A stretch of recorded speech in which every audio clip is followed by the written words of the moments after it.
Bonjour à tous et bienvenue dans ce nouvel épisode de Radio Absalom. C'est bien Atreid qui vous parle avec une voix suave, puisque, un peu comme tout le monde, je suis atteint des maladies du mois de décembre, avec une petite voix enrouée et un nez un peu pris. Mais je vous rassure, c'est bien moi et je devrais être en mesure d'assurer cet épisode. Maladie qui affecte ta constitution. Mon compère Chacha devrait pouvoir prendre le relais. Je disais maladie qui affecte ta constitution, mais pas ton intelligence. C'est une maladie physique et non mentale, pour reprendre les termes de Starfinder. Pour la petite blague du début, mais je crois que j'ai coupé ton introduction, je m'en excuse. Oh bah non, mais c'est pas grave, t'inquiète pas. Dis-toi que de toute façon, si tu me coupes, au pire, je te vire au montage. Ouais, mais j'ai parlé en même temps que tu parlais, donc il va y avoir plein de plaintes sur internet. Oh mince. Ah oui. Puis c'est vrai que nos espaces commentaires sont vraiment surchargés de remarques là-dessus. C'est affolant. Et là, on va faire du clickbait, puisqu'on va parler de Hasbro, Wizard of the Coast, Paizo et tout ça. Donc on risque d'avoir au moins beaucoup de gens. Ah bah peut-être, j'avoue. J'ai envie de titrer l'épisode L'avenir de Starfinder. Et si ça, c'est pas clickbait, je sais pas ce qu'il faut. Ou Starfinder dans le futur. Starfinder dans le futur. Ouais. Écoute, on reverra ça, vous, chers auditeurs, vous aurez, vous verrez bien quel titre on a choisi à ce moment-là. Mais effectivement, l'idée dans cet épisode, c'est de parler de la suite et de faire un peu un bilan des choses et de recontextualiser un peu tout ça afin de vous expliquer pourquoi Starfinder va évoluer dans les prochaines années. Est-ce que tu veux rajouter quelques petites choses pour l'intro, ou est-ce qu'on lance tout de suite le générique avant d'attaquer dans le dur ? Oh, on va lancer le générique avant d'attaquer dans le dur. Allez, faisons ça. Dans ce cas-là, je vous laisse allumer vos communicateurs et intercepter les ondes de Radio Absalom.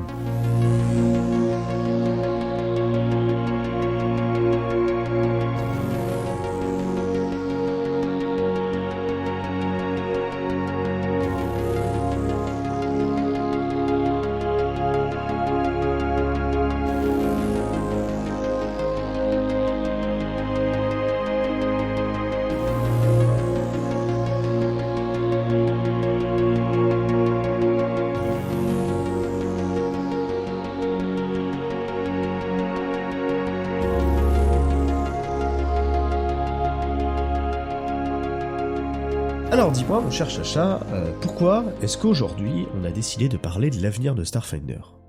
On a décidé de parler de l'avenir de Starfinder parce qu'il me semble quand même qu'il y a eu une annonce, il n'y a pas très longtemps chez Paizo. Ils nous ont enfin annoncé Starfinder version 2. Et c'est pas rien, c'est qu'ils ont choisi comme logo pour annoncer le Starfinder version 2 un logo un peu redesigné des 3 actions qui font la marque de Pathfinder 2ème édition, même s'il n'y a pas que ça. Et donc du coup, ça veut dire quoi ? Ça veut dire que Starfinder va s'adapter aux règles de Pathfinder 2ème édition. Alors faut pas non plus penser que ça va sortir dans les prochaines semaines, puisque c'est prévu pour 2025 et les premiers tests ce serait pour août 2024 si je ne m'abuse. Ouais, alors il y a déjà quelques petits playtests qui sont disponibles pour certaines classes, histoire de faire des premiers essais avec les premières modifications des règles, et d'avoir des premiers retours. Ouais, le Soldier et le Mystique pour le moment. Ouais, c'est ça. Et effectivement, on devrait avoir une 2ème édition. Alors ils annoncent fin 2024, personnellement je crois plus à 2025. En général, ils essayent de tenir leur calendrier, hein. Donc moi je leur fais confiance de ce point de vue-là.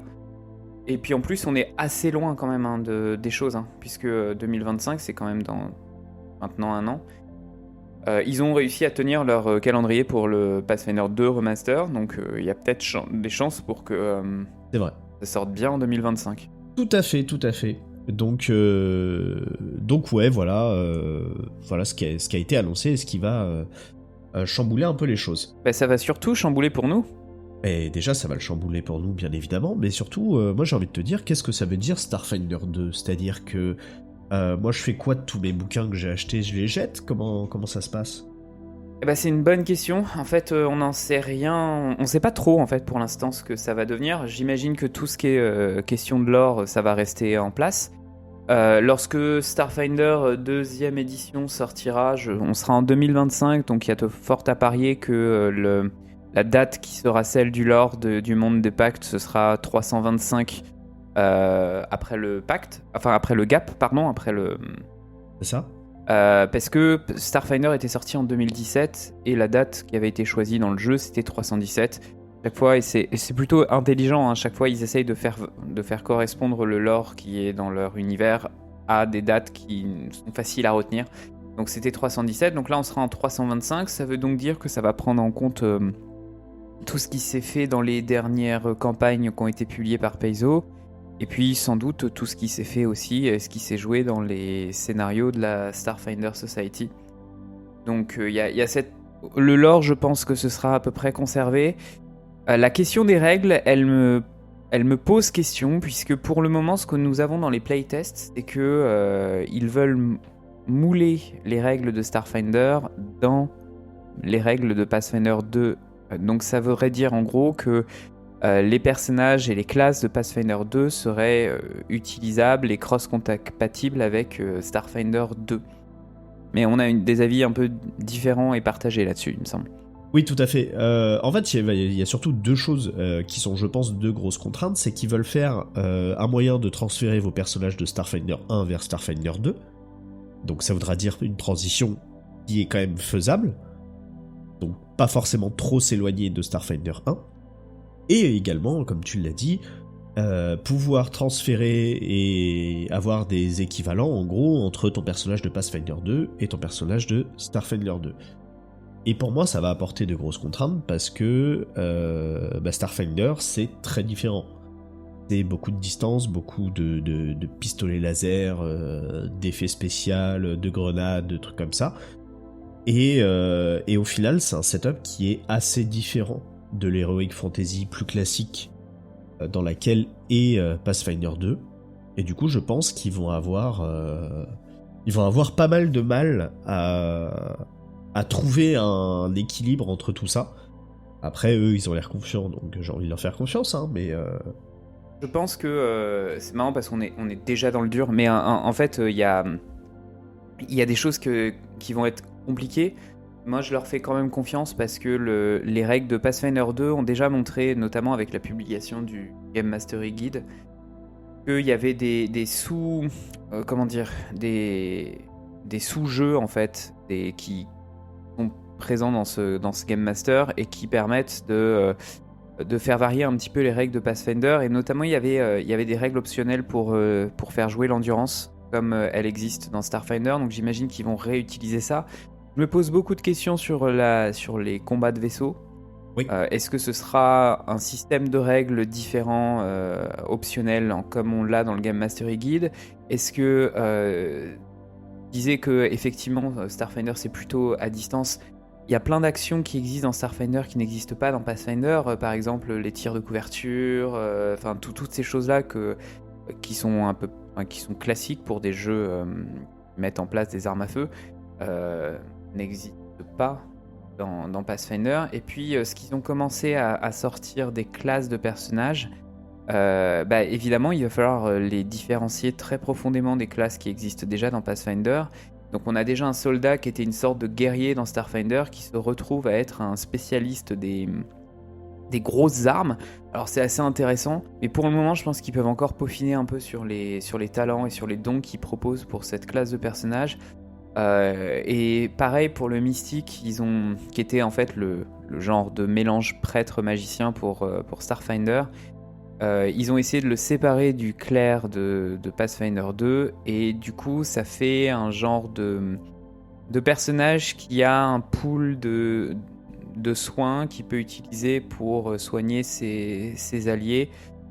J'ai pas été complètement convaincu par ça, donc on verra comment ça évolue, puisqu'on est encore dans la version alpha quoi.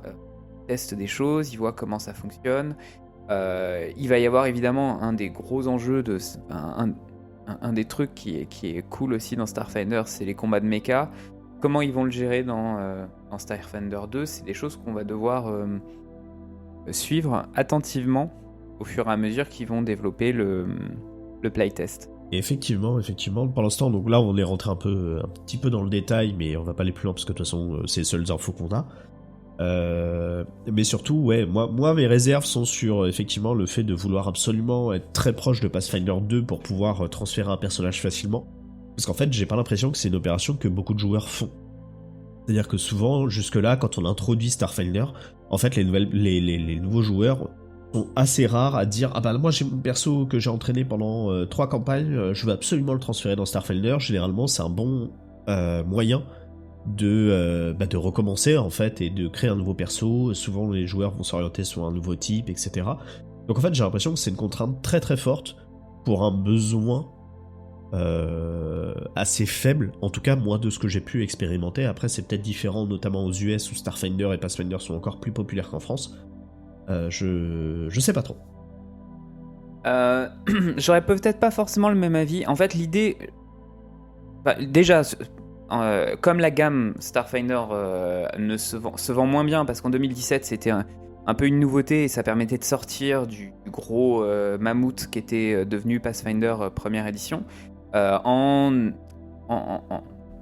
allégeant certaines parties des règles de Pathfinder et puis en te permettant en fait de penser des choses qui ont été testées et qui vont servir pour Pathfinder 2. Donc il y avait cet aspect nouveauté. C'est vrai qu'il y a moins quand même de développeurs sur Starfinder que sur Pathfinder, donc je pense que c'est pour un peu simplifier les choses et pour permettre que des développeurs de Pathfinder 2 puissent aller sur Starfinder et inversement, qu'ils ont fait ce truc-là. Ça veut dire qu'à partir du même corpus de règles, le fait de pouvoir jouer aux deux licences, ça simplifie le fait de pouvoir créer du contenu pour ces deux licences. Et puis Paizo, en général, dans ses campagnes, aime bien faire des choses qui sortent de l'ordinaire et qui ne sont pas uniquement focalisées sur de la fantasy classique. On a déjà vu des campagnes de Pathfinder, je crois que c'est surtout première édition, dans laquelle on avait déjà des trucs de pistolet laser. C'est, il me semble, la campagne...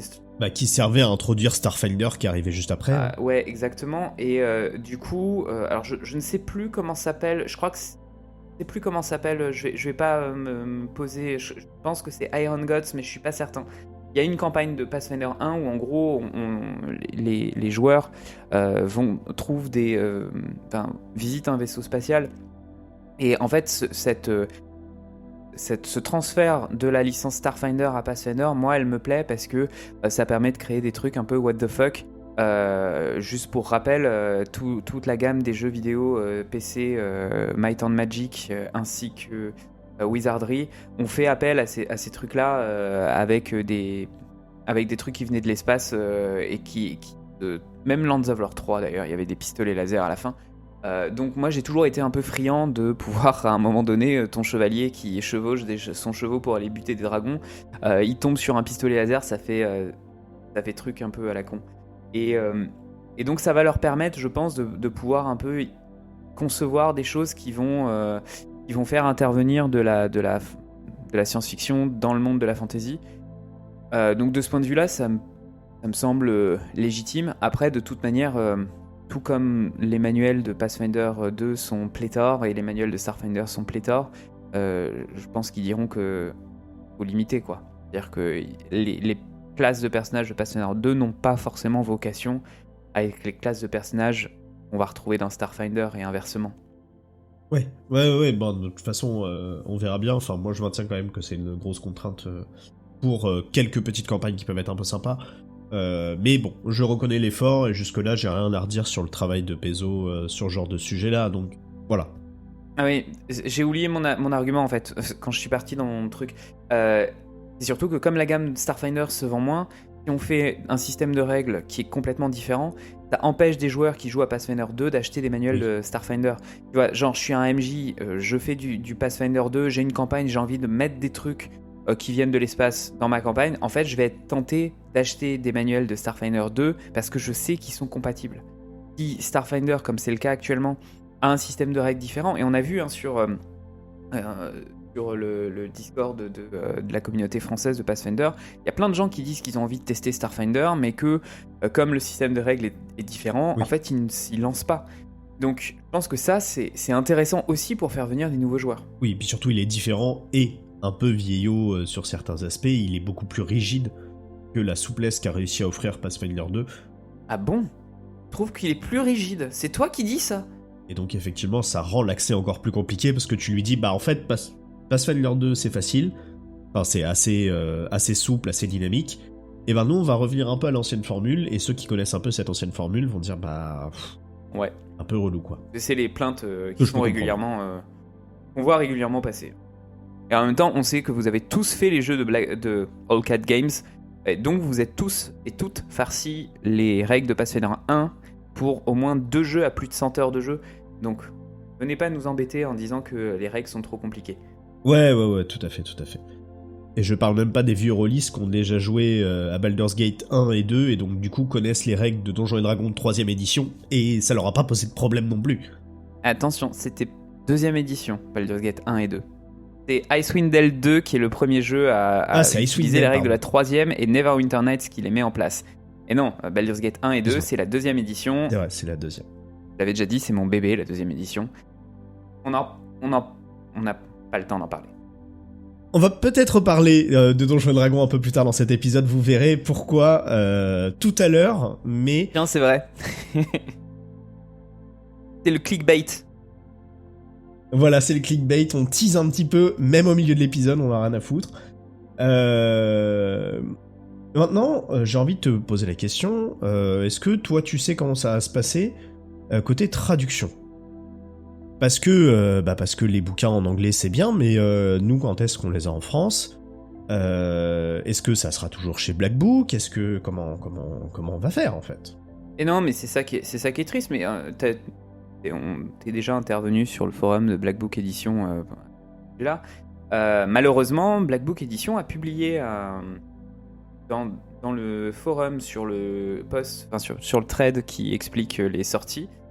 Alors, ils n'ont pas été complètement clairs. Ils ont dit qu'en gros, ils avaient pris conscience que les ventes de Starfinder avaient largement baissé, que même en faisant en coupant les ventes à 50%, ça s'était pas complètement bien vendu.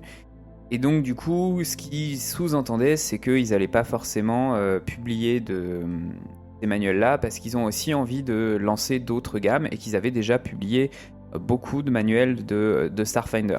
Moi, mon avis, quand même, s'ils doivent publier encore un bouquin, ce serait de terminer les Xeno-archives, puisqu'on a les Xeno-archives 1 à 3, il manque le 4, et du coup, celui-ci pourrait être publié en français, ça leur demanderait un petit peu moins.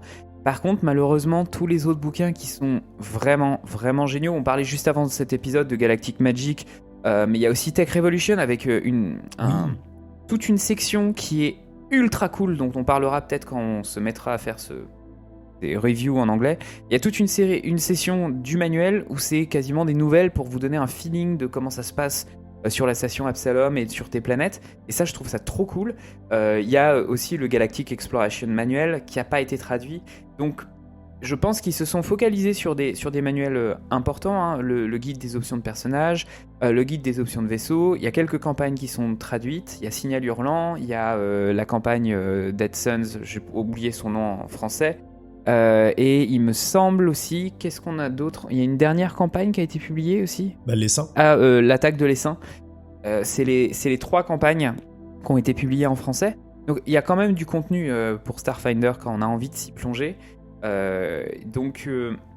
Malheureusement, je pense qu'à part le Xeno-Archive 4, il faut pas s'attendre à plus de traductions que ça. Et Black Book attendra, je pense, la publication de Starfinder 2. Oui. C'est ce qu'il faut bien voir, c'est-à-dire que traduire un bouquin de Starfinder, comme vous avez pu le voir, les règles c'est des trucs assez complets, parfois assez lourds, etc. Donc ça demande forcément pas mal de travail pour Black Book d'interprétation, etc.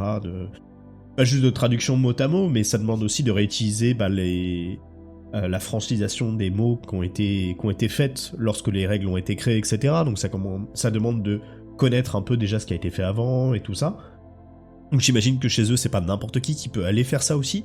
Que Black Book traduit beaucoup de livres de jeux de rôle aussi. Faut voir qu'ils ont pas que Pathfinder et Starfinder, ils en ont plein d'autres. Ils ont une liste de gamme qui est un peu overwhelming, et Ouais, qui est vraiment, vraiment, vraiment. Mais c'est très bien d'avoir des traducteurs comme ça, enfin des groupes qui publient et qui rendent disponibles en français des tas de gammes. Le problème, c'est qu'il faut savoir que ça veut dire aussi que quand la gamme se termine ou qu'elle passe à une nouvelle édition, en fait, on n'est pas sûr d'avoir tous les manuels traduits en français. C'est ça, et puis eux ils sont obligés, en fait le problème c'est qu'on peut pas savoir quel jeu de rôle va marcher dans un pays, donc en fait ils sont obligés de miser sur plusieurs jeux de rôle, donc au début de Starfinder ils étaient très actifs parce qu'en plus Pathfinder c'était très bien vendu et avait assez bien marché en France et tout, donc Black Book était, je pense, un grand soutien de Paizo là-dessus, en se disant bah ouais, on lance Starfinder avec vous, on essaie de motiver et tout, donc ça a pas mal suivi au lancement, et puis en fait, comme tu l'as dit, ouais, les ventes... ne marche plus énormément. Ils ont essayé de baisser de moitié le prix du bouquin de base, histoire de favoriser les nouveaux joueurs à rentrer dans Starfinder. Donc maintenant, le bouquin de base, il coûte plus que 30€, je crois. J'ai pas regardé. Si je dis pas d'annerie. Et donc en fait, c'est un truc... vu la taille du bouquin, clairement, Black Book se fait très peu d'argent sur la vente des bouquins de base. Le problème est que les bouquins d'extension ça coûte cher à traduire et que la proportion des gens qui l'achètent est assez faible, c'est-à-dire que pas mal de joueurs vont pouvoir acheter le livre de base, peut-être un Xeno-Archive ou un truc comme ça et un bouquin annexe, et dans l'ensemble ça va leur suffire en fait. Il y a quelques joueurs derrière qui vont être ceux qui vont être plus investis dans cet univers et tout, qui vont commencer à acheter d'autres livres. Mais ça représente en fait une proportion assez faible de la population, donc du coup l'effort pour traduire ces nouveaux bouquins d'extension ne justifie pas l'investissement, et donc du coup pour Black Book c'est pas rentable de passer du temps là-dessus. Ils ont soutenu les gammes etc, mais en fait ça ne suffit pas niveau vente, et comme Starfinder 2 a été annoncé, donc Paizo ne va plus publier de nouveaux bouquins avant la sortie de Starfinder 2, forcément côté américain ça va s'essouffler aussi un peu, donc en fait Paizo en profite pour dire on va calmer et tant pis quoi. Je me permets de te contredire, ils publient des bouquins avant la sortie de Starfinder 2. Hein. Ils ont annoncé déjà la campagne Scored Stars. Oui, sur les campagnes, oui. Mais plus de bouquins de règles. Pas certain, j'ai pas été regardé, mais... Normalement, Starfinder Alliance, c'était le dernier livre, en tout cas d'annoncer à sortir, de ce que j'avais vu. Ok, mais je vais te faire confiance. Bref, dans tous les cas, Black Book profite un peu de cette baisse de régime, parce que du coup, aux US, tout le monde a bien compris que Starfinder 1, allait recevoir sa mue, et donc forcément, les ventes vont se calmer aussi un peu côté US, et donc Black Book profite de ça pour calmer un peu le jeu, et effectivement annoncer que... Enfin, dans leurs annonces, en gros, il n'y a pas de nouvelle traduction de Starfinder annoncée, donc ça veut bien dire qu'on n'en aura pas, ou au pire, effectivement, tu l'as dit, on aura peut-être le Xeno-Archive 4, qui est pas le bouquin le plus dur à traduire, et qui permettrait éventuellement de compléter la gamme, puisqu'ils ont fait le 1, le 2, le 3. Mais voilà, donc faudra se contenter des livres en VO pour aller plus loin encore dans le lore, et nous, c'est peut-être un peu sur ce secteur-là qu'on ira. On racontera peut-être un peu moins de choses qui se passent dans les bouquins disponibles en VF, pour vous parler un peu plus des choses qui sont pas accessibles en VF, histoire de pouvoir être complémentaire et de vous donner des choses si jamais vous n'êtes pas à l'aise avec l'anglais, etc. Ouais, exactement. L'idée, c'est vraiment que on vous fasse découvrir les manuels qui valent le coup, vraiment. Qu'on regrette qu'ils n'ont pas été traduits, mais qui proposent des choses vraiment intéressantes pour alimenter vos campagnes galactiques. Tous les sens du terme. Et donc, effectivement, je viens de l'évoquer rapidement, mais... Paizo vient de sortir un Starfinder Enhance, moi je trouve fait un bon bouquin de conclusion à Starfinder première édition. Et Starfinder Enhance, c'est quoi ? C'est un livre qui vient améliorer, on va dire, les règles, certaines règles en tout cas qui avaient été établies dans Starfinder. Donc ça vient retravailler certaines classes, offrir de nouvelles options, redéfinir 2-3 petites choses. Bref, je trouve que c'est un bon bilan sur Starfinder, avec des petites propositions d'amélioration, et en plus des premières améliorations qui viennent introduire un peu Starfinder deuxième édition, on va dire, où je pense qu'ils tentent des petites choses pour voir aussi comment ça se passe. Je sais que toi tu l'as un peu parcouru, Starfinder Enhanced, moi j'ai pas trop eu le temps, j'avoue. T'en as pensé quoi, globalement ? Alors, j'ai pas tout lu parce que C'est la saison des conseils de classe, les camarades. Mais en fait, c'est assez intéressant, ne serait-ce que parce qu'ils ont revu certaines des classes qui étaient considérées comme étant fragiles et pas assez équilibrées. Et ce qui est très intéressant, c'est notamment ce qu'ils ont pu faire de la classe de Witchwarper. En français, ça doit être le Distorder. Oui, c'est ça. Notamment, il y avait, juste pour prendre un exemple, il y avait une des fonctions du Distorder, c'était un truc que je trouvais très très cool d'un point de vue narratif, mais moins intéressant à jouer. C'est que vous avez des spell slots et que vous pouvez consacrer un spell slot pour faire un effet qui vient d'un autre plan d'existence. Concrètement, au niveau 1, rendre le terrain difficile ou aveugler les gens.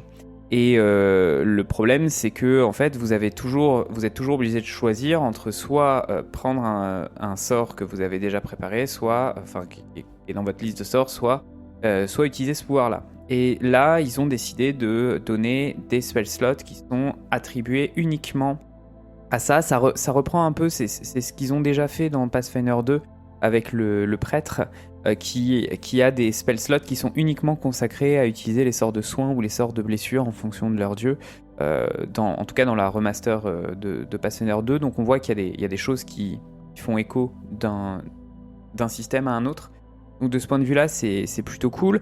Alors rapidement, il y a des nouvelles... évidemment, des nouvelles espèces à jouer. Beaucoup de choses rigolotes. On peut jouer désormais un hologramme, ce qui est rigolo. Et Paizo a immédiatement publié une FAQ pour pouvoir essayer de clarifier ce que ça signifiait d'avoir un corps solide quand on était hologramme. Ils ont aussi... ils ont rajouté une centaine de dons dans laquelle j'ai pas eu le temps de fouiller.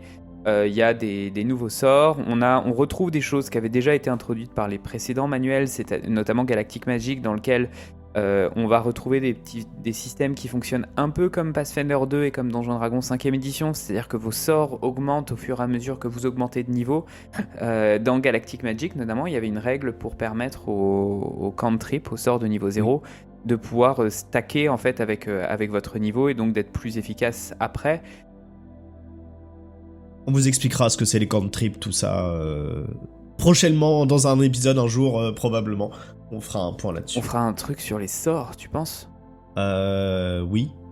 Je spoil un peu la fin de l'épisode, on va peut-être s'orienter un peu plus sur le lore que sur les mécaniques du premier Starfinder, mais c'est pas impossible qu'on fasse un tour côté magie, quoi.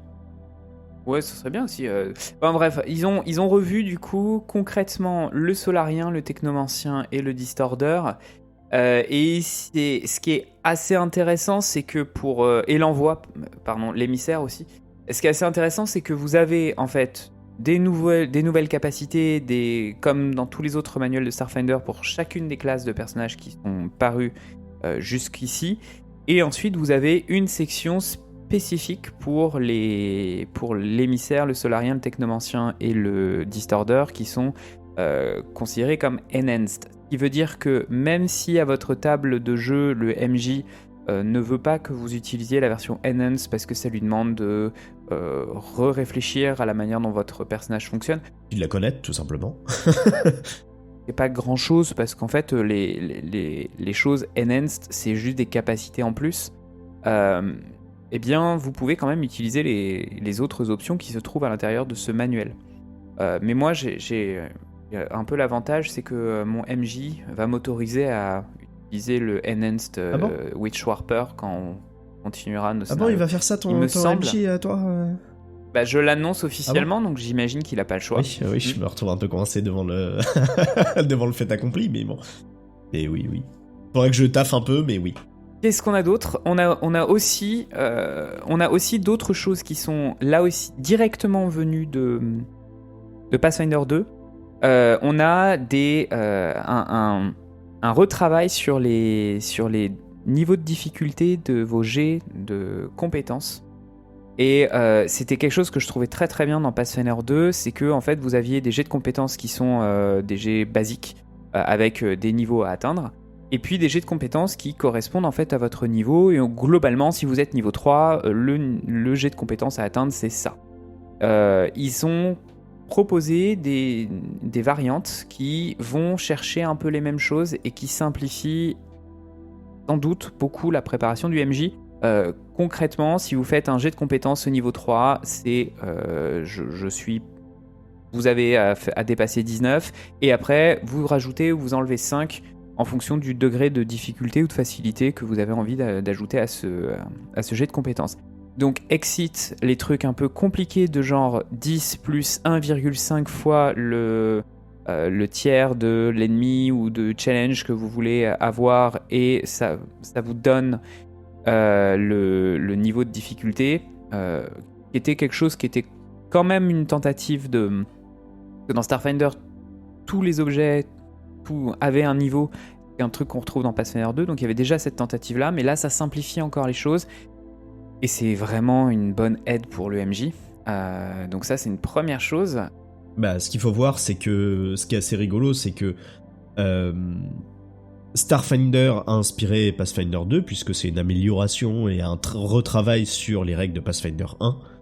Et du coup, maintenant que Starfinder a avancé et qu'il y a Pathfinder 2, du coup Pathfinder 2 vient insuffler un peu de cette évolution que lui a continué à avoir dans Starfinder, pour que lui-même puisse après évoluer vers Starfinder 2 et tout. Enfin, c'est quand même deux choses qui sont interdépendantes et qui s'inspirent l'une l'autre. Et en soi, c'est plutôt cool, parce que du coup, ils font tout pour continuer à faire évoluer leur jeu et ne pas laisser s'enfoncer dans une espèce de rigidité. Il y a aussi autre chose, quelque chose qui était attendu par beaucoup de joueurs de Starfinder, c'est qu'ils introduisent un système de combat narratif, où on n'est plus obligé d'avoir tout un système de règles différents, Oui. Qui était celui du manuel de base de Starfinder, où il fallait avoir une map, il fallait jeter l'initiative au moment des jets de pilotage, etc.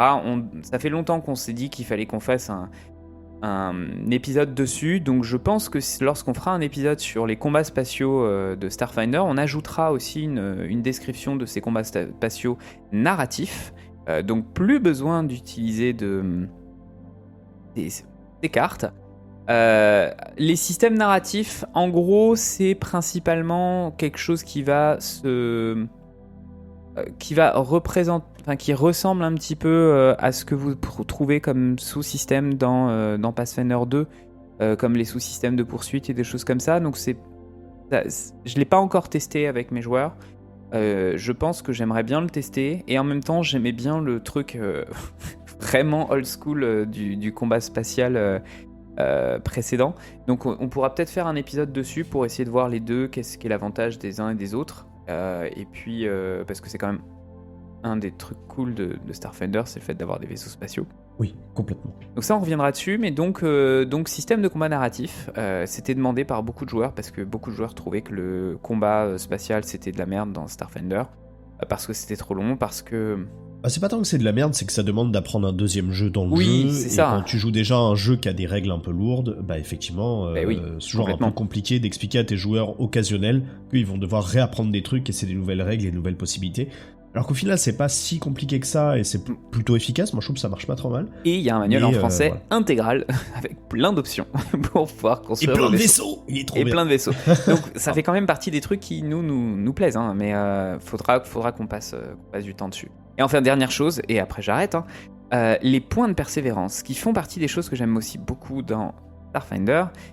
Donc ça me laisse penser quand même qu'il y aura peut-être un sous-système dans Pathfinder 2 quand il y aura Starfinder 2 qui permettra d'intégrer des points de persévérance. Pour rappeler, les points de persévérance, c'est les petits points que vous avez qui correspondent à votre niveau, enfin la moitié. Vous les obtenez avec votre modificateur et la moitié de votre... Pas la moitié du niveau, si c'est quelque chose comme ça. Vous pouvez les dépenser pour certaines capacités très fortes, ou alors vous les dépensez surtout quand c'est la merde et que vous êtes en train de mourir. Et que vous voulez vous stabiliser et revenir au combat.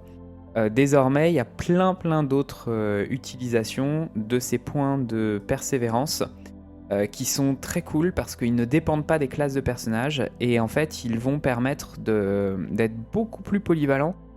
Et j'ai hâte de voir ce que ça peut donner en session, parce que du coup, là, les joueurs vont vraiment avoir envie de conserver ces précieuses ressources de points de persévérance, qui vous permettent, quand vous prenez un repos de 10 minutes, de regagner l'intégralité de vos points d'endurance, qui vous permettent de ne pas mourir, que vous ne regagnez qu'en faisant un repos long. Et là, par exemple, vous pouvez les utiliser pour faire deux coups critiques, enfin deux effets de coups critiques lorsque vous avez une arme qui peut avoir 2 effets de coups critiques. Que vous pouvez utiliser pour éviter de vous prendre un coup critique vous-même, que vous pouvez utiliser pour pour recharger automatiquement. Il y a plein de choses qui font que... Alors évidemment, ça demande à vos joueurs de les apprendre.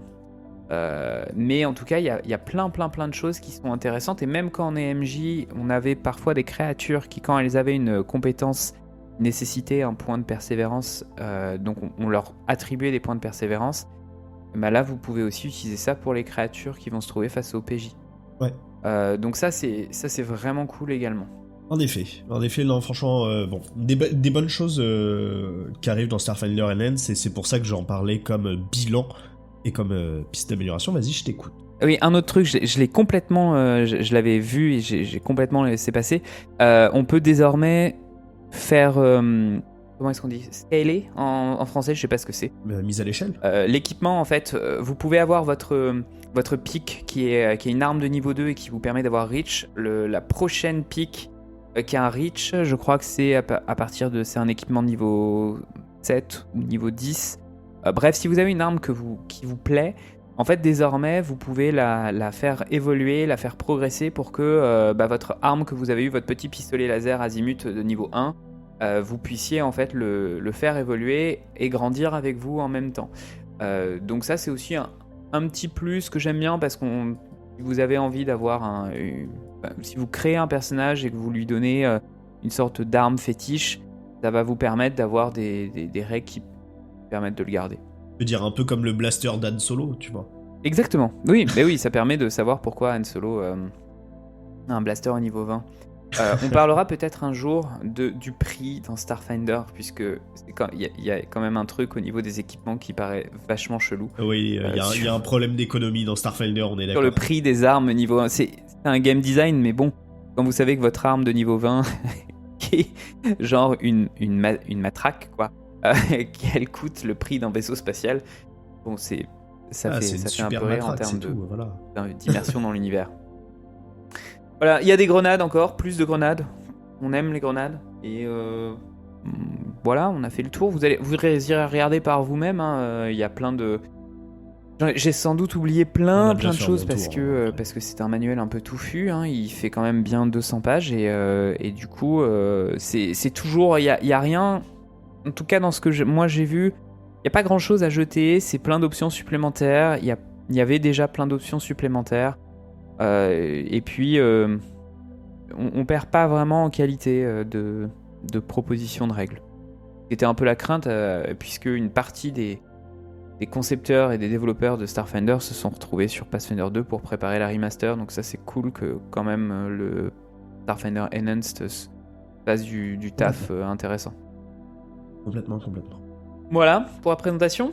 Ma foi, c'était une présentation bien belle et bien complète de Starfinder Enhanced. Un peu à l'arrache, mais... Maintenant, moi, je vais embrayer un petit peu sur, du coup, les pourquoi. Pourquoi cette fin de Starfinder ? Parce qu'on en a parlé, on a dit qu'effectivement, il y avait des règles de Starfinder qui devenaient peut-être un peu vieillottes, un jeu qui avait traîné encore un passé de la 3ème édition de Donjons & Dragons, etc. Le boulet des dons. Donc il y a des détails pour tout, partout, mais du coup c'est pas souple non plus. Donc c'est bien parce qu'on peut tout savoir sur tout, mais en même temps tout a des règles, et donc du coup ça complexifie un peu les choses. Mais il n'y a pas que ça en fait qui pousse Paizo à faire une nouvelle édition. Il y a toute une histoire de licence de jeu. Ah ouais, j'avais quasiment complètement oublié ça, tiens. De gaming license. Ouais, une histoire de licence.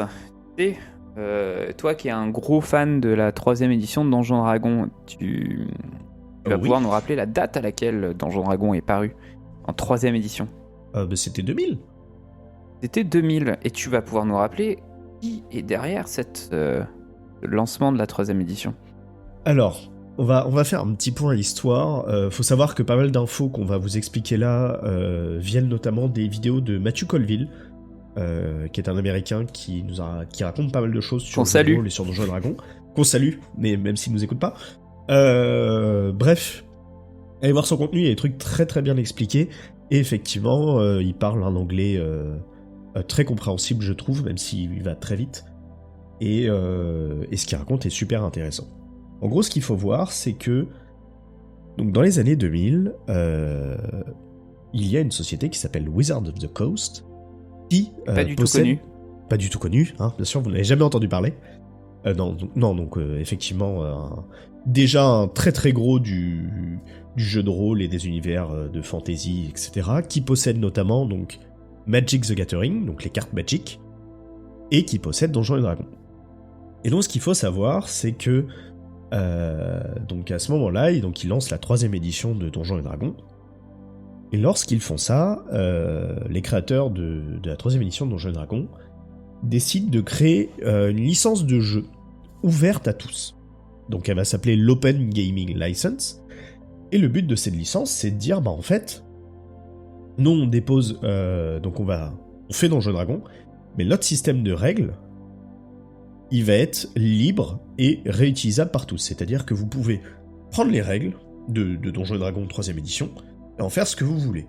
Vous pouvez les copier telles quelles pour faire votre jeu de rôle avec votre propre univers, tout comme vous pouvez les modifier, les adapter, etc.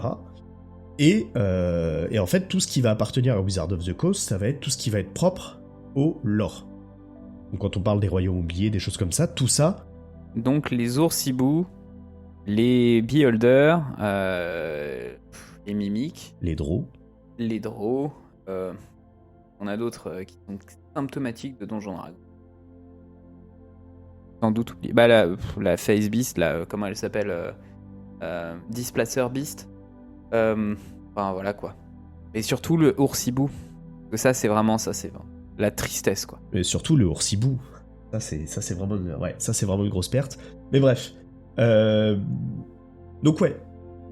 En gros, ce qu'il faut voir, c'est ça. C'est qu'en gros, eux, ils créent le jeu, mais ils se disent, en fait, Donjons et Dragons, c'est créé sur les communautés. Clairement, c'était un petit jeu qui s'est développé grâce aux communautés et aux joueurs hyper impliqués des débuts. Et donc, ils veulent recréer un peu ce truc-là. Et donc, quand ils créent la 3e édition, sur laquelle ils ont énormément bûché, mine de rien, ils décident de dire, tout le travail qu'on a fait, vous pouvez vous l'approprier pour faire ce que vous voulez. Le but étant justement de créer de l'émulsion dans les communautés et que les communautés puissent se réapproprier le matériel et tout le travail effectué afin que y ait de plus en plus de jeux de rôle, etc. et que ça puisse se diffuser très très bien auprès de tout le monde. Si je peux me permettre, il faut replacer aussi un peu le contexte. Wizards of the Coast n'est pas arrivé sur Donjons et Dragons n'importe comment. Il a racheté TSR qui était dans un désastre financier au milieu des années 90, fin années 90. TSR qui est l'entreprise qui faisait Donjons et Dragons avant. Voilà, et le problème de TSR, c'est que il avait sorti plein d'univers de campagne, un des plus connus étant les Royaumes oubliés, mais aussi Planescape, et il avait fait paraître plein de suppléments dont la qualité était un peu... moi j'aime beaucoup, mais il y avait certaines qualités variables. Ils avaient tenté de lancer, de faire des premières tentatives sur internet de version numérique. Ils avaient aussi lancé la version 2.5 de l'Advance Dungeons & Dragons qui, en 95, qui était un four complet, ils cassaient tout leur système. Oui, ça n'a pas plu. Et donc, en fait, la 3e édition a permis un peu de simplifier tout ça, mais surtout, cette OGL avait un truc un peu stratégique, c'est que en laissant les autres s'occuper de construire leur propre gamme, ça permettait aussi à Wizards of the Coast de se focaliser sur certains manuels, sur quelques manuels, peut-être sur des manuels de règles, et de pas se lancer dans une publication à outrance, sachant que en général les gens achètent les manuels quand ils sortent, ils achètent le manuel des joueurs, le manuel des monstres, et après ça s'épuise un petit peu en fait. En général c'est le MJ qui achète les manuels parce qu'il a envie de faire plaisir à ses joueurs et qui ne leur remercie jamais suffisamment, et puis ça s'arrête là quoi. Et donc en fait en créant l'OGL, c'était une manière de s'assurer que toutes les petites mains qui produiraient des choses de leur côté ça ne crée pas de risque financier pour Wizard of the Coast, qui avait lui-même été racheté par Hasbro en 99. Donc oui, tout à fait. Tout ça s'est fait juste avant le rachat d'Hasbro et juste avant qu'Hasbro mette un peu les mains dans toute cette espèce d'appareil. Donc c'est à la fois c'est une licence qui est libérale dans son idée, c'est l'idée de partager le contenu, mais en même temps il y avait un enjeu. Et puis par ailleurs, même si on va en parler, c'est passé l'année dernière, il y a jurisprudence aux États-Unis, puisque normalement les règles n'appartiennent pas. Enfin, on peut pas copyrighter des règles. Et donc du coup, c'est là-dessus que va se jouer le drame de la fin 2022, début 2023, qui fait qu'on a aujourd'hui Pathfinder Remaster et qu'on va avoir Starfinder deuxième édition. Enfin, pas forcément qu'on va avoir deuxième édition. C'est ça, parce que en gros, si on continue un peu notre histoire, donc est publiée la 3e édition de Donjons & Dragons. Que tu aimes beaucoup. Et que moi j'aime beaucoup, que je trouve où elle avait ce truc de dire, attendez, on va mettre des règles un peu partout pour que tout soit carré. Donc il y a des tableaux partout, il y a des règles partout, enfin vraiment il y en a dans tous les sens. C'est super cool, parce que tout existe et tout, il y a plein de possibilités dans le bouquin, t'as toujours un truc sur lequel te référer si t'es perdu. Mais du coup, effectivement, ça induit un côté lourd qui a pu être gênant après.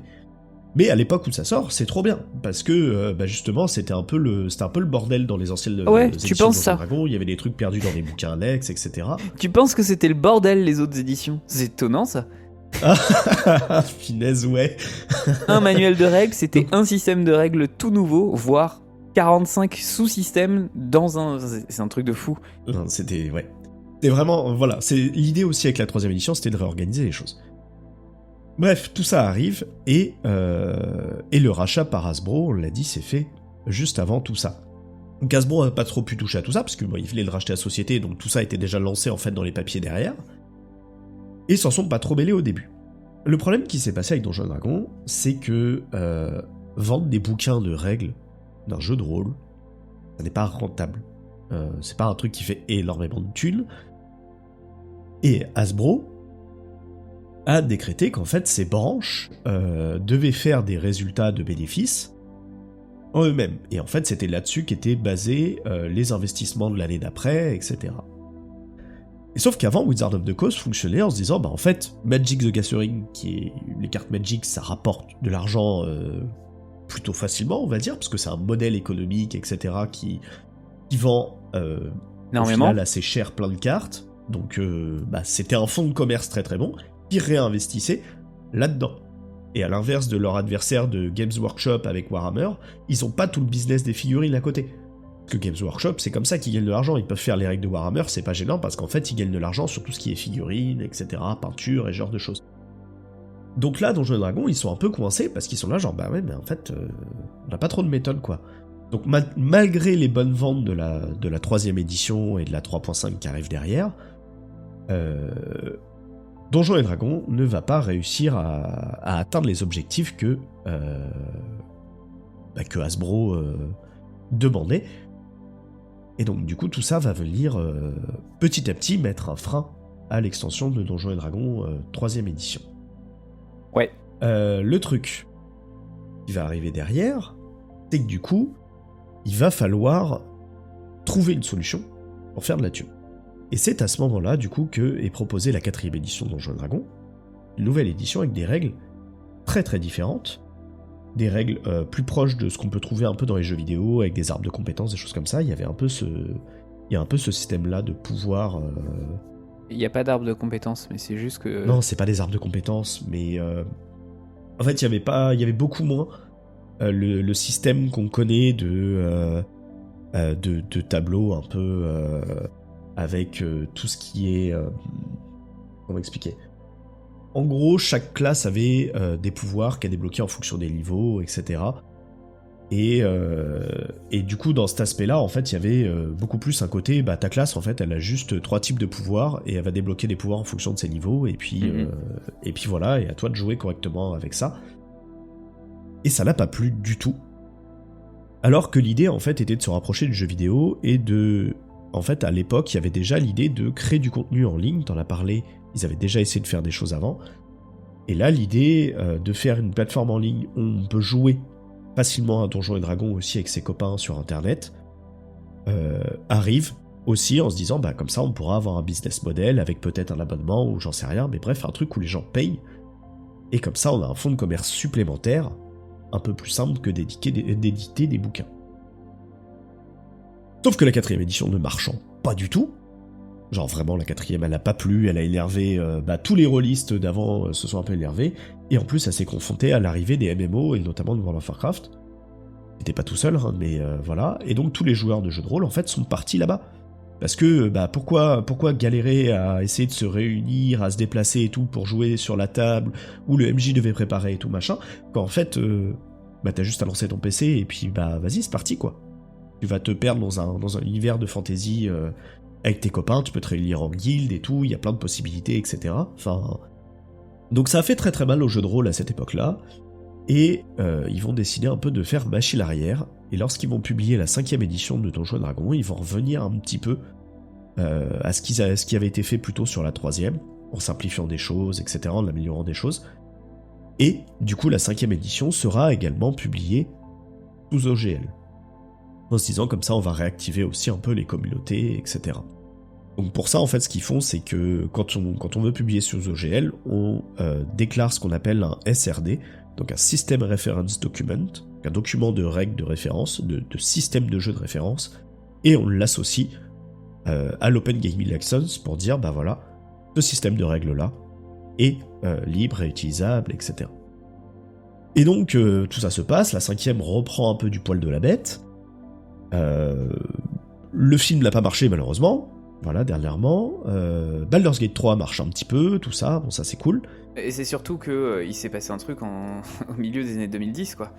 Et c'est qui a fait que la 5ème elle a pris un ascendant qu'elle aurait pas pu avoir. T'as parlé du retour de l'OGL, mais c'est parce qu'en fait la 4ème édition ils avaient déjà tenté de fermer un petit peu le système de jeu en créant une autre licence qui s'appelait la Game System License. Et puis ça n'a pas spécialement bien fonctionné, mais ils comptaient en fait publier beaucoup de choses sur Internet, et donc c'est pour ça qu'ils ont notamment rompu et coupé les ponts de la 3ème à la 4ème avec Paizo, qui a fait que Paizo, qui était un éditeur tiers de Donjons Dragons pour la 3ème édition, a fait ensuite Pathfinder. Bah surtout, Paizo, il publiait des histoires, enfin du lore de Donjons et Dragons, je crois. Ouais. Ils avaient les magazines Dungeon et Dragon Magazine, qui étaient des magazines très très importants pour Donjons Dragons depuis très, très longtemps. Maintenant, dans les années 2010, c'est surtout ce qui a fait vraiment le succès de Donjons Dragons, c'est au moins une chose. Déjà, le développement des actual play. Oui. Et celui de Critical Role, dont on n'a pas besoin de faire la présentation, mais qui aux US, qui a vraiment boosté le truc, et qui a boosté aussi le retour du jeu de rôle comme étant quelque chose de pop culturel. Et puis il y a aussi la série Stranger Things qui a remis en lumière Donjons Dragons. Et là, en fait, surtout la série Stranger Things a réussi à faire un truc que on n'a jamais réussi à faire avant, c'est qu'elle a rendu le jeu de rôle cool. Ouais, exactement.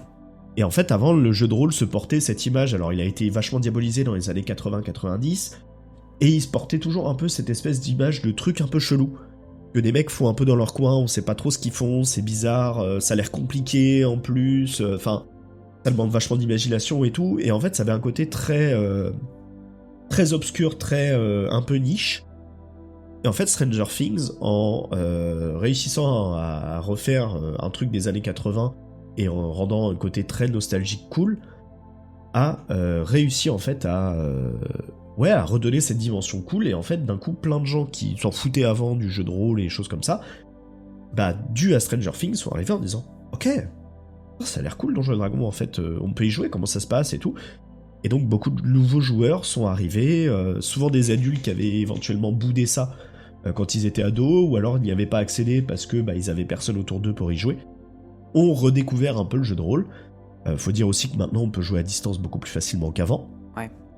Il y a des outils disponibles sur internet qui n'existaient pas avant, donc c'est beaucoup plus simple de pouvoir trouver des joueurs et des maîtres du jeu avec qui essayer des choses. Et donc voilà. Et donc c'est ça qui a aussi relancé un peu Donjons et Dragons. Donc les gens jouent à Donjons Dragons, ou Wizard of the Coast voit ça, enfin Hasbro surtout, qui avait mis un peu en berne la branche Donjons Dragon. Hein. Il y a pas eu, la publication, si vous regardez la liste des publications de Donjons Dragon 5ème édition par rapport au rythme de publication de Paizo, vous allez voir que c'est très très différent. On est sur des publications qui sont, il y a quoi, 3-4 bouquins par an. Ils ont été assez soft sur leur publication, et puis en fait, face à ce succès grandissant, en décembre en octobre 2022, Hasbro et plus quel était le statut de cette personne-là, mais en gros, Hasbro a dit que la branche de Donjons Dragons était sous-monétisée. Il y avait bien des casquettes D&D qui étaient parues ici ou là avec le succès de Stranger Things. Il y avait bien un petit retour avec quelques gadgets, mais ces gadgets-là, ça fait pas une licence, c'est pas un truc qui rapporte beaucoup de thunes. Donc, nouvelle proposition, tous ces gens qui sont de la thune sur Donjons Dragons, on va leur proposer quelque chose. Là, tu vas pouvoir nous reparler de l'OGL, mais cette fois-ci, la version 1.1. Et c'est ça, alors l'OGL 1.1, qui au final est jamais peut-être vraiment paru. Non, il est jamais paru. Parce qu'en gros, il y a eu, ça s'est su que Wizard of the Coast retravaillait sur l'OGL, donc là tout le monde s'est dit, oulala, Hasbro qui met les mains dans l'OGL, ça sent pas bon. Et en fait, une semaine avant ce qui devait être la date officielle, je pense, de parution, le document aurait leaké comme l'OGL 1.1, et on y apprend en fait que Hasbro voudrait récupérer déjà des droits et de l'argent sur tout le contenu qui serait dérivé de l'OGL. Donc en gros, si tu fais ton propre jeu de rôle basé sur le système de règles de Donjons & Dragons, en fait Hasbro te dit ouais, mais c'est mon système, tu me dois de la thune. Ok, tu peux t'en servir, mais tu me dois de la thune. Pareil, si tu l'as utilisé, tu l'as modifié, t'en as fait des choses et tout, c'est à eux. Et en plus, dans ce document apparaît le fait qu'ils souhaitent rendre ça rétroactif avec les anciennes versions de l'OGL. C'est-à-dire que tout ce qui aurait été fait sur les 1.0, ça marcherait aussi. Alors que la version première de l'OGL, celle de 2000, spécifiait que c'était une licence qui était perpétuelle. Mais surtout versionnée. C'est-à-dire que si t'as fait des choses sous la 1.0, c'est fidèle à l'OGL 1.0. Et donc du coup, à ce moment-là, on ne peut pas... une nouvelle OGL ne peut pas venir affecter la 1.0. C'était précisé tel quel dans la 1.0, justement. Et c'est le problème du mot perpétuel qui, au niveau légal, a plusieurs significations. Et comme la version 1.1 dit que l'OGL 1.0 est suspendue, en fait, ça inverse les trucs. Et c'est pour ça qu'on parle de rétroactivité. Et désormais, les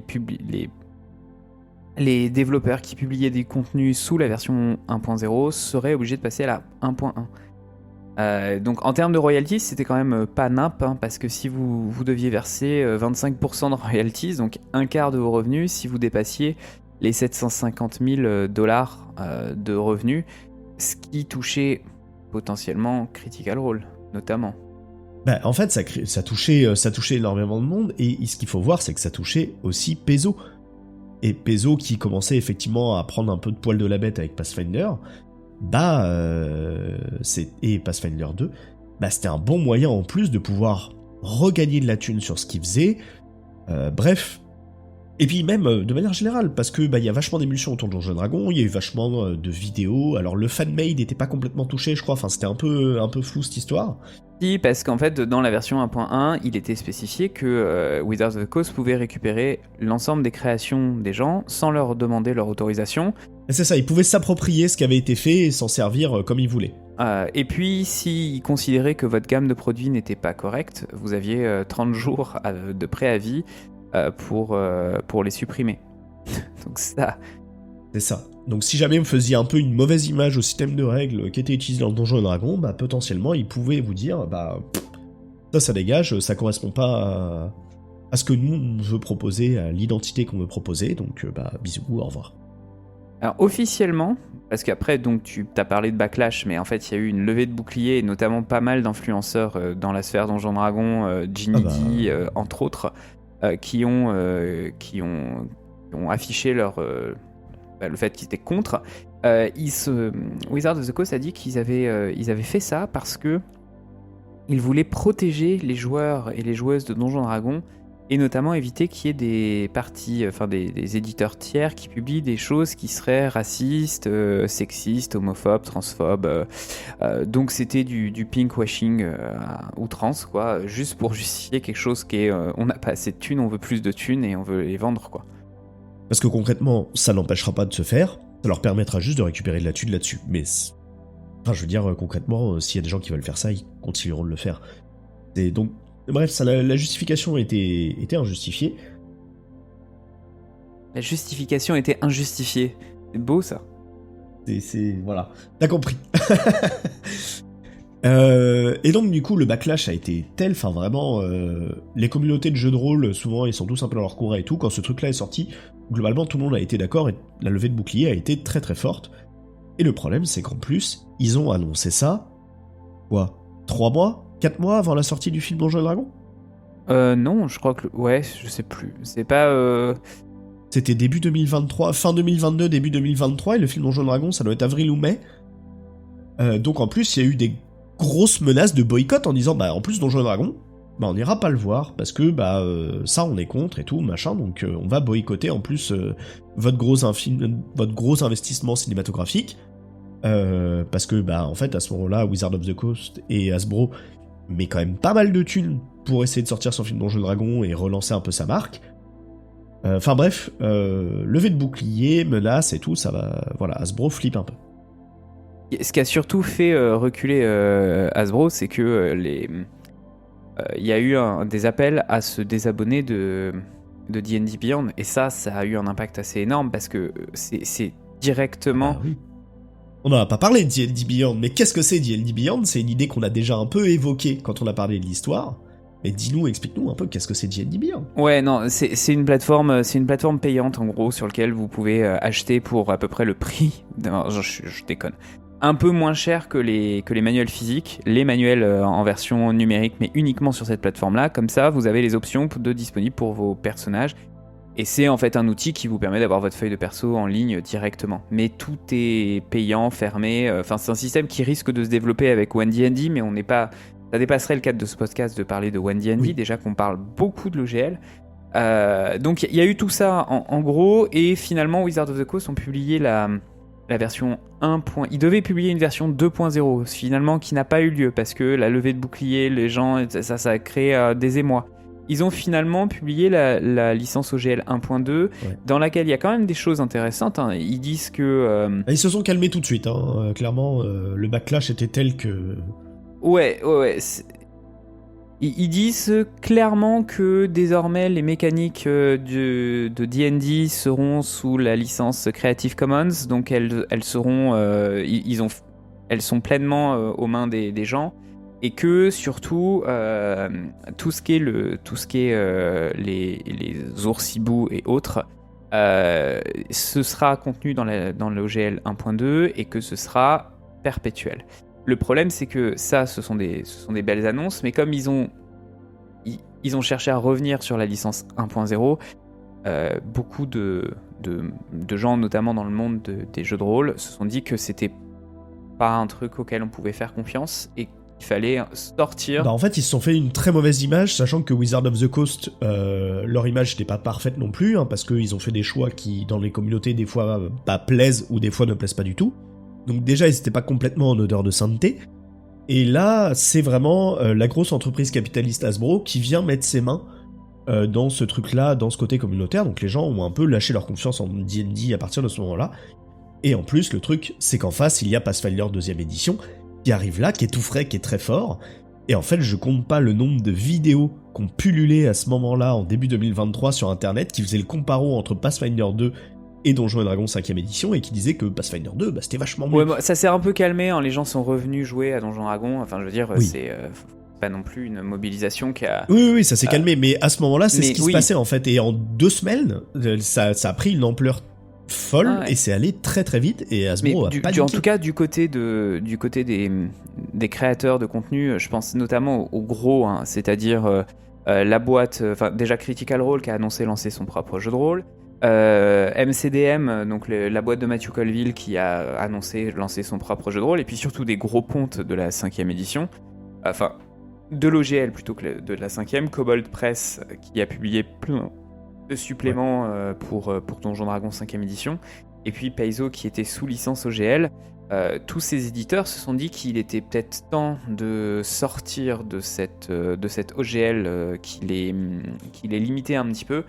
Et donc c'est pour ça que nous avons depuis, je crois que c'est début novembre, nous avons Pathfinder Remaster. Et l'idée derrière, c'est de sortir de la licence OGL, de s'inscrire dans une nouvelle licence que Paizo a publiée et qu'il a d'ailleurs... Alors, c'est pas exactement Paizo qui l'a publié. C'est-à-dire qu'ils ont joué... En fait, ils ont vu le truc qu'a fait Hasbro, alors que c'est eux-mêmes, parce qu'il y a une partie des gens de chez Paizo qui viennent en fait de cette époque de la 3e édition, etc. Et donc du coup, déjà à l'époque, ils avaient essayé de faire des trucs pour se prémunir de ce que pouvait faire Hasbro, mais comme ça avait été déclaré sous Wizard of the Coast, bah ça appartient aussi à Hasbro, donc ils peuvent quand même faire des choses. Donc là, ce qu'ils ont fait, c'est qu'ils ont fait déclarer donc l'ORC, l'ORC, pour Open RPG Creative. Ils ont donc c'est une licence comme l'OGL libre et tout machin, et ils l'ont fait déclarer par je crois que c'est une association tiers.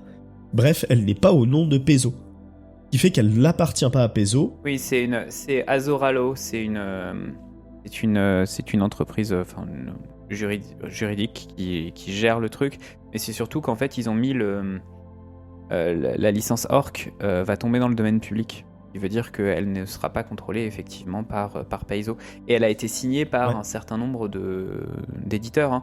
Il y a Chaosium aussi, qui est connu notamment pour la publication de l'Appel de Cthulhu. On a Cobalt Press aussi qui a signé en dessous, et on a plein d'autres éditeurs parmi certains assez connus qui se sont mis un peu en sécurité sous la licence Orc. C'est ça. Et donc du coup, normalement, elle devrait être plutôt safe, en fait, cette nouvelle licence ORC, donc Orc. Et ça c'est plutôt cool, et c'est un beau pied de nez fait à Hasbro et Donjons & Dragons en disant, bah de toute façon, nous on s'en fout, on s'émancipe complètement de vous. Mais du coup, ça nécessite des choses. Ça nécessite de supprimer toute référence à des termes qui seraient issus de Donjons & Dragons pour... un peu clarifier les choses. C'est ce qui fait que à terme, en fait, il va y avoir vraiment une séparation un petit peu plus nette entre les gammes Pathfinder, Starfinder et les gammes Donjons Dragons. Et du coup, ce qu'on avait l'habitude d'avoir, genre nos oursibous, mais aussi nos Magic Missiles, les oursibous sont tout simplement disparus. Et puis les Magic Missiles vont être remplacés par quelque chose qui s'appelle... force barrage en anglais, donc voilà. Ce qui veut dire aussi qu'à terme, c'est aussi pourquoi on se dit que Black Book Edition va peut-être suivre tout ça, parce que ils viennent d'annoncer la traduction française. Je pensais pas que ce serait aussi rapide, mais des versions remaster. Donc les versions remaster de Pathfinder, c'est concrètement on republie Pathfinder 2 dans des formats qui ont été repensés, des livres qui sont un peu différents. On va avoir un player book, un peu comme dans Donjons Dragons, un livre des joueurs, un livre du maître et un livre des monstres. La mise en page est meilleure que dans les autres ouvrages de Pathfinder 2, puisqu'on a mis en place ce que nous on aimait bien chez Starfinder, c'est-à-dire comment est-ce qu'on appelle ça, un truc sur le côté là qui vous dit où est-ce que vous êtes dans les chapitres. Et puis ça devrait être publié assez rapidement par Black Book Edition, début 2024 a priori. Parce que là effectivement, donc là on va revenir un peu sur pourquoi tout ce bordel de cette histoire, c'est qu'en fait Starfinder 2 ressemble assez, enfin c'est quand même pas mal éloigné des règles de Donjons & Dragons par ses évolutions diverses, fait que en fait il est suffisamment différent à quelques petites choses près. Pour dire Pathfinder 2 et pas Starfinder 2. Pathfinder 2, pardon. Pathfinder 2. Oui, ok. Donc, du coup, Pathfinder 2, il est relativement tranquille. Faut qu'il se republie un peu, ils ont dû remanier des petites choses. Globalement, c'est des petites choses, donc c'est pas très grave. Et en fait, Pathfinder 2, ils sont relativement tranquilles. Il y a des choses qu'ils vont devoir republier dans les annexes, les choses comme ça, mais globalement, ils peuvent garder Pathfinder 2 tel quel. Et ça peut continuer et tout. Et ce qu'il faut savoir, c'est que Pathfinder 2 est assez populaire. Hein. Tu parlais chez Black Book Edition, mais Pathfinder 2 se vend bien, a priori chez Black Book Edition en français aussi, ce qui explique pourquoi ils se dépêchent de traduire cette version améliorée, pour être relativement tranquille, et pour que les joueurs puissent récupérer cette nouvelle version et être complètement débarrassés de l'OGL. Par contre, pour Starfinder, le problème c'est que Starfinder est très proche de beaucoup de règles de la 3ème édition. Exact. Et du coup, pour Starfinder, en fait, ils sont coincés. Donc le but de elle est encore sous l'OGL. Parce que l'OGL. Et donc le but de Paizo est de se débarrasser complètement de ce truc-là, comme on en parlait, de s'émanciper. Et donc du coup, en fait, ça a accéléré un peu l'arrivée de Starfinder 2ème édition, je pense. Hein. On vous l'a dit, il y avait des problèmes, il y avait beaucoup de gens qui râlaient parce que c'était plus rigide, beaucoup de gens sont habitués à Pathfinder 2, donc voulaient les mêmes genres de règles pour Starfinder. Donc il y avait déjà une demande assez forte. Et en plus, il y a ces soucis de licence qui sont venus vraiment faire dire à Paizo, bon, en fait, faut qu'on reparte sur une bonne base.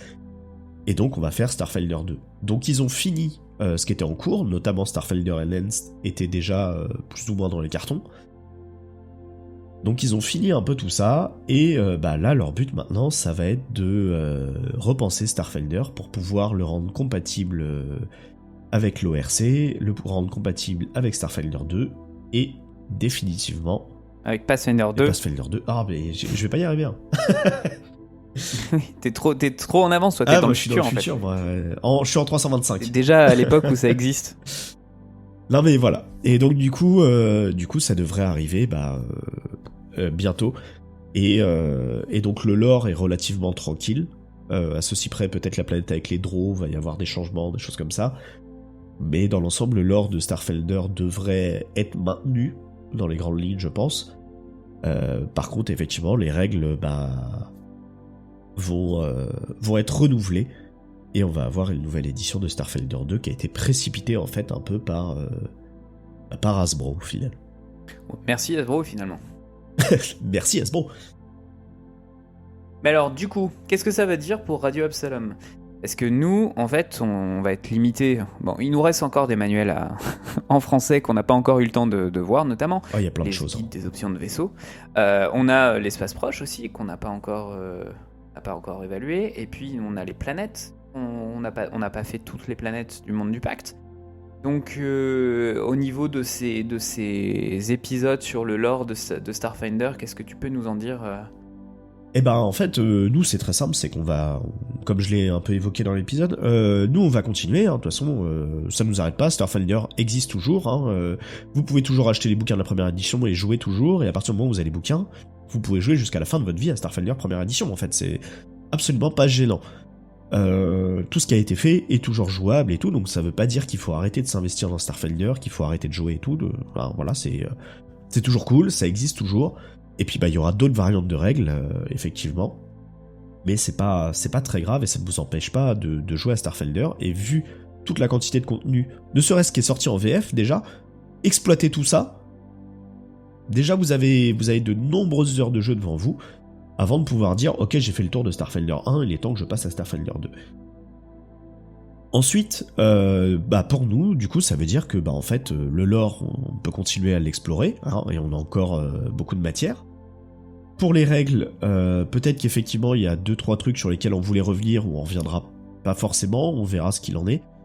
Il y a certaines règles quand même qu'on va explorer, parce que en attendant Starfinder 2, on l'a toujours pas. Donc en fait, nous, on va continuer de jouer à Starfinder 1 pendant au moins 1 an et probablement 2, le temps que ça soit traduit et vendu en France, etc. Donc voilà, nous on va continuer notre rythme sans souci, on va continuer à vous filer des podcasts très très chouettes sur le lore, on va vous expliquer comment se passent les combats spatiaux, on va peut-être faire un tour sur la magie, et puis voilà, en fait, pour nous ça change pas grand chose. L'idée, ce serait quand même, à côté de ce lore qui est assez cool et qu'on aime beaucoup, ce serait aussi de vous présenter... On s'était limité quand on a lancé le podcast au manuel qui était en français, parce que Black Book Edition publiait des manuels en français. Maintenant que Black Book arrête et attend la 2e édition, nous, on aimerait bien vous présenter certains manuels en anglais qu'on aime beaucoup. On n'a pas du tout parlé de la Drift Crisis, mais le moment où le drift se met à cracher et qui est source plein d'idées de scénarios. On aimerait bien vous parler du Tech Revolution. Moi, je ne quitterai pas ce podcast je ne passerai pas à la 2e édition tant que je n'aurai pas fait des combats de mecha contre des gros dragons. Et je ne quitterai pas non plus ce podcast tant que je n'aurai pas fait des combats spatiaux entre vaisseaux des PJ contre les terratomes géants de l'espace qui sont dans le manuel Xenoarchive 2, je crois. Oui. Qui sont suffisamment gros pour être considérés comme des vaisseaux. Donc on a encore beaucoup de choses à faire sur Starfinder. C'est quand même un truc dans lequel vous commencez niveau 1, vous finissez niveau 20. Il y a pléthore d'options. Donc on va suivre de loin, on vous donnera des news sur l'avancement de Starfinder 2e édition, mais il va falloir qu'on continue à faire ça. Ouais, bah on va continuer, et puis ouais, effectivement, on va peut-être favoriser un peu plus de contenu VO, parce qu'on sait que bah vous y aurez pas forcément accès, et qu'il y a certains auditeurs qui parlent pas forcément anglais, donc qui peuvent pas forcément avoir les PDF en anglais à lire et tout, donc bah l'idée c'est de vous donner quand même des éléments de lore, de design ou de possibilités qui vont être peut-être un peu plus dans les livres en VO et pas forcément dans les traductions VF qui n'arriveront pas. Donc voilà, c'est peut-être la seule vraie chose qui va changer. On va peut-être aller un peu plus vite en direction des bouquins VO que ce qui était prévu à la base, mais pas d'inquiétude, Radio Absalom continue d'émettre tant que possible. Je pense que c'est un beau mot de fin. Ben ouais, on commence à avoir fait une bonne durée, donc on va vous laisser. Si jamais vous avez des questions un peu sur tout ça, comme on l'a dit, si vous parlez anglais, les vidéos de Mathieu Colville sont très bien. Il y a eu beaucoup de vidéos aussi qui sont parues sur l'OGL, justement, il y a un peu moins d'1 an, au moment où tout ça se passait. Donc si vous voulez vous renseigner un peu plus là-dessus, vous avez ce qu'il vous faut. Et puis, bah écoute, on espère qu'on vous a appris des trucs dans cet épisode et qu'on vous a rassuré un peu sur comment les choses vont se passer à partir de maintenant pour Starfinder. Et puis bah on vous propose de vous retrouver en 2024. Et puis bah on va vous souhaiter de passer de bonnes fêtes de fin d'année. Et on va vous dire à très bientôt sur les ondes de Radio Absalom. À bientôt. Ciao tout le monde.